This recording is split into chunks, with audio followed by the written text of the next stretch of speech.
अडानी से, विनोद जैसे चोरों से, ब्लैकमेलरों से और ब्लैक मनी रखने वालों से कहीं ना कहीं बात बिगड़ी और हिंडनबर्ग ने रिपोर्ट सामने लाया, जिसका मूल कारण जहां तक मैं समझता हूं कि एनडीटीवी की खरीदारी बनी। हिंडनबर्ग रिपोर्ट सामने आ गई, मच गया तहलका, फूट गया भांडा, फैल गई खिचड़ी। यह हुआ है मेरे दोस्त। अब सवाल उठता है कि विपक्ष जांच चाहता है। मैं हमेशा से 8 साल से अडानी को टारगेट कर रहा हूं, मतलब अडानी को कटघरे में खड़ा कर रहा हूं, अडानी पर सवाल खड़े कर रहा हूं। और खास करके जब किसान आंदोलन चला तब तो मैं मुखर होकर के अडानी पर बोलना शुरू किया।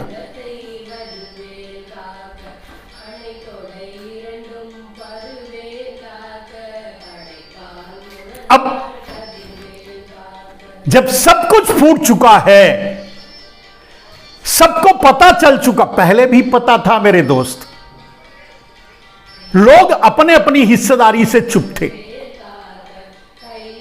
जो बात मैं आज के 8 साल पहले यह कह रहा था कि कैसे मैनिपुलेशन किया जाता है और अडानी की संपत्ति बढ़ कैसे रही है, किस मैनिपुलेशन के जरिए, किस ब्लैक मनी के जरिए, क्योंकि मैं राजीव भाई जी के विचारों से समर्थित रहा हूं और इसी के कारण रामदेव जैसे दलाल के चक्कर में फंस गया और उनके साथ रहा। लेकिन यह अच्छा हुआ, उसी से हमें समझ में आने लगा कि खेल और खिचड़ी क्या है।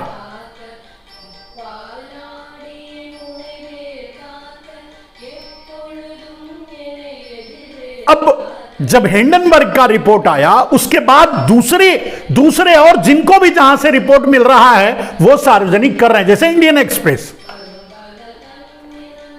अब नरेंद्र मोदी कितना पैसा किसको किसको दे मुंहबंद रखने के लिए,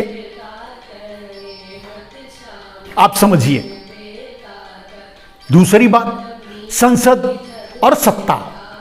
नरेंद्र मोदी ने जिस तरह से सत्ता का दुरुपयोग करके विपक्ष पर हमला किया, विपक्ष को सताया, देश के आम आदमी को सताया, देश को लूटा, देश को लुटवाया, सबके मन में वितृष्णा आ गई। नरेंद्र मोदी का नंगापन सामने आ गया, नरेंद्र मोदी का गुजरात वाद सामने आ गया, नरेंद्र मोदी का बीच में भाई लगाना वाला वाद सामने आ गया। जब तो सबको तकलीफ होगी, हुआ। और बात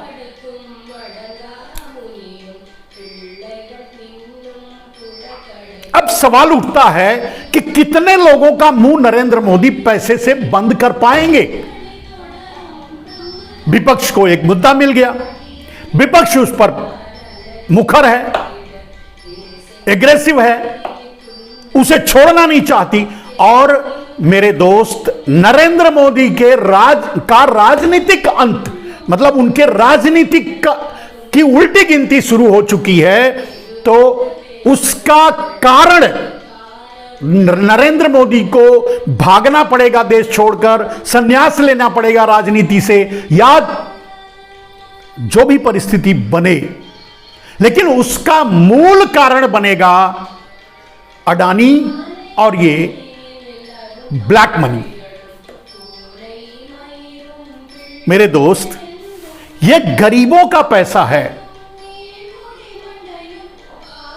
ये उन बेरोजगारों का पैसा है जो आज बेरोजगार बनकर घूम रहे हैं। ये उन 80 करोड़ लोगों का पैसा है जिनके हाथों में नरेंद्र मोदी कटोरा थमा दिए हैं। 100-125 रुपए के लिए भीख मांगो, तुम चल करके राशन कार्ड की लाइन में लगो। ये उनका पैसा है जो किसान छोटे मोटी समस्याओं को न सुलझा पाने के कारण आत्महत्या कर रहे हैं। ये उनका पैसा है जो अपने पैसे को भी नहीं प्रयोग कर पाए और उसे भी नरेंद्र मोदी ने छीन लिया। यह उनका पैसा है जिनको नरेंद्र मोदी ने बेरोजगार किया। यह उनका पैसा है जिनको नरेंद्र मोदी ने रोजगार नहीं दिया। ये उनका पैसा है जो भीख मांगते हैं, ये उनका पैसा है जो अपने परिवार को पालने के लिए वेश्यावृत्ति तक करती हैं, ये उनका पैसा है। और इतने बड़े तकलीफ की कमाई को नरेंद्र मोदी हजम कर जाएंगे, क्या आपको लगता है? या उसमें जितने भी लोग हैं सबका अंत होना ही है। ईश्वर भी होता है, ईश्वर भी है, कहीं ना कहीं तीसरी दुनिया है, तीसरी शक्ति है, और नरेंद्र मोदी पर वही प्रहार हुआ है।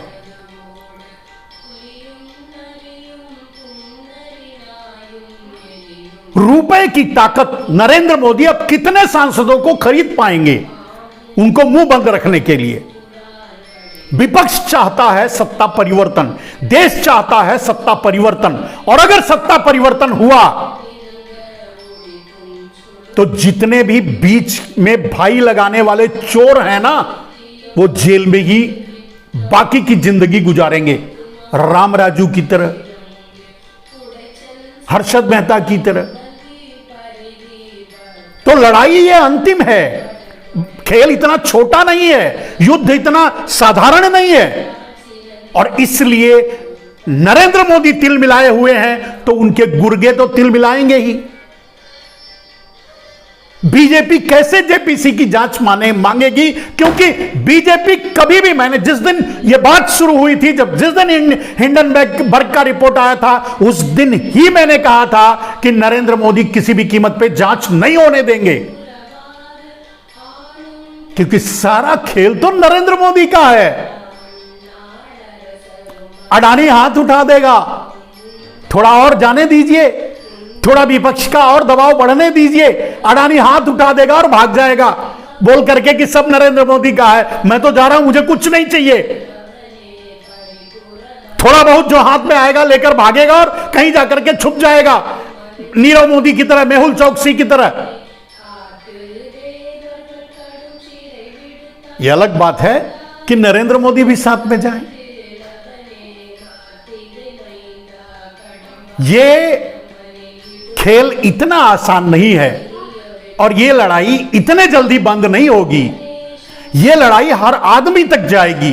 विपक्ष ये मान चुका है कि अगर जेपीसी की मांग नहीं मानी जाती, यही विपक्ष के लिए ठीक है। राहुल गांधी अगला भारत जोड़ो यात्रा सिर्फ अडानी की जांच को लेकर करेंगे, तो आप देखिएगा।